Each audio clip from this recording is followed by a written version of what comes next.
Nombor 2, bahagian B pula. Raja menunjukkan 2 buah kereta yang jauh oleh sertifikat motorbike pada hari tertentu. Okey. P harga sekian. Lebih. Dia pancing. Lebih mana kita akan lakukan operasi tambah. Jadi biasa kalau lebih ni cari jumlah harga dua-dua. Yes. Dah tahu dah permainan dia. Jadi jawapannya kat sini yang terbaiknya lah P tambah Q.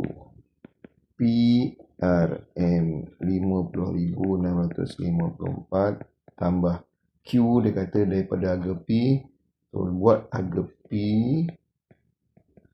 tambahkan lebihnya berapa.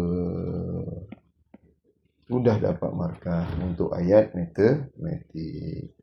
Dah sama yang tadi lah ni. Boleh tambah atau darab. Okey, so katakan cikgu nak buat darab. Tambah je lah.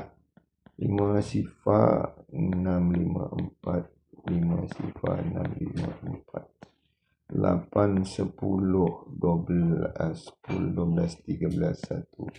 10, 100, 1,000. Okey, kita tambahkan dengan 8, 9 sifar 7.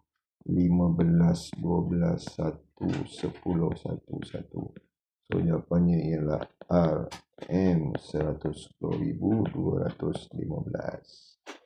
Okey, itu saja nampaknya bagi A.